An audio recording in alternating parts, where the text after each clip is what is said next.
One of the most challenging things about interviewing is not knowing where you actually stand. Are you the leading candidate or are you a backup candidate? Recently, I got this comment on one of my videos. And I said, yes, I can absolutely address that. In today's video, I'm going to give you 7 surefire signs that you are the leading candidate.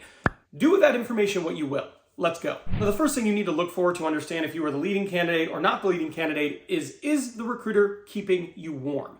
All good recruiters will keep leading candidates warm. What does that mean? It means in the process, they're going to reach out to you and just check in periodically. Interview processes can be long. From recruiter to offer, there might be 3-4 stages in between. They might delay. Sometimes it could take a month, 2 months.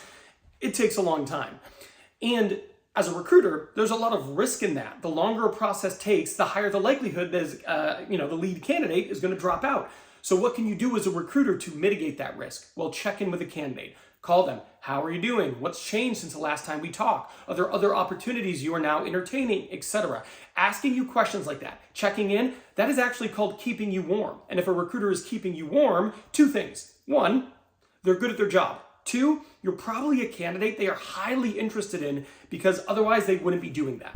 Now, the next big indicator is that the hiring manager reaches out to you. If the hiring manager reaches out to you to keep you warm, that is a massive sign. I would almost wager to say you're definitely going to get a job offer if the hiring manager calls and say, hey, just want to check in. How are you doing?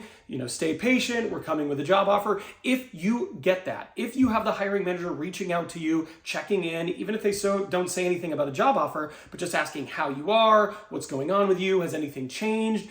That is massive. That is a huge indicator that you are a leading candidate. By the way, if you're finding value in this video, do me a favor, hit that like button. It's free, it tells YouTube I don't suck, and it motivates me to make more videos. And if you're already willing to do that, then hit that subscribe button, notification bell, that way you never miss one of my 3 free weekly videos, all designed to help you land your dream job and maximize your career. Another big indicator that you're the leading candidate is the communication process and clarity in terms of what's going on, in terms of next steps, has been on point.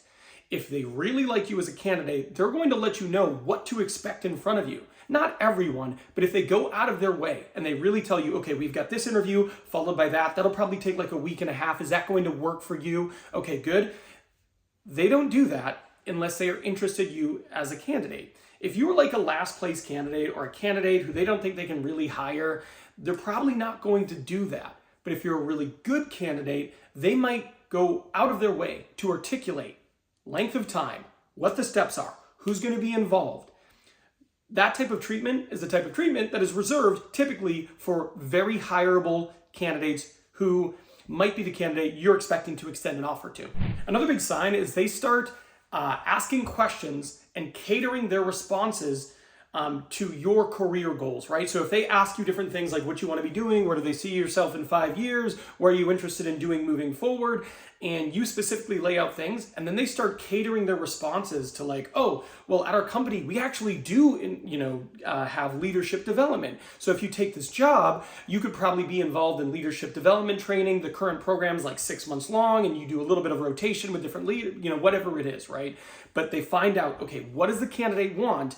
And then they orient their pitch around addressing your specific wants to make the role appear more compelling to you. That doesn't happen by accident. It's not just, oh, we actually have that. Recruiters are trained to specifically identify misalignment in your current role and why you're even talking to them. Why do you even want to talk? Why are you interviewing? Why are you pursuing? Why did you apply to this role, right? They're going to find out what it is you're looking for and what you don't have at your current job. And then they will specifically align what their company has to offer with what you're lacking in order to get you more interested in their role. So if you can sense that they are doing that, they've asked questions, they've extracted the information, and now they are pitching to those specific pain points, they are probably very interested in you as a candidate. They send you benefit information.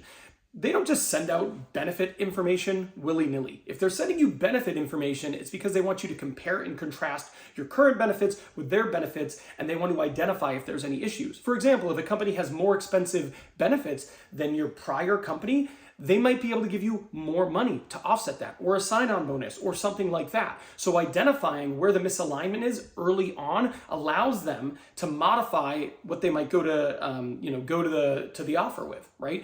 Whether it's more money, sign-on bonus, they say, hey, we know the benefits are more expensive because of that, we're gonna come in over your asking, etc. But if they share that kind of information, you are probably a front runner because they don't share that with most candidates. It is very rare to send out benefit information for most organizations. Most organizations aren't just going to send it to every single candidate, they're going to send it to finalists. Another big one is you experience a variety of buying signs. Now, buying signs are different things that a recruiter, HR person, or hiring manager might say to you during the interview process, like, okay, when do you think you'd be able to start? Do you need to give a 2-week notice, or do you need to give a longer than 2-week notice? Are you close with any other offers? How does this job compare with the other opportunities you're currently pursuing? Where do we stand? How do our benefits compare to your current benefits? Different things like that. These are little buying signs. And if a hiring manager, recruiter, HR person is asking you these things, typically those are buying signs. They are interested. You are a front runner for the role. The next big thing you need to watch for is the recruiter pre-closes you. So pre-closing a candidate is something that happens in the interview process. Every recruiter who is any good at all has probably pre-closed hundreds of candidates. And this is what that call looks like. They reach out to you and go, hey, how are you doing? How are you feeling? What's changed since the last time we talked? How was this most recent interview?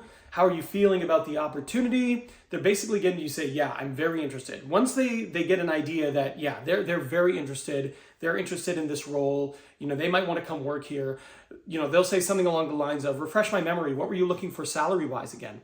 And what they're doing there is just making sure that it's consistent with what you initially said you would need in order to take the role. Once they get that on the same page, then they'll say something along the lines of, okay, so if we were to hypothetically extend you an offer for this amount, you would accept that.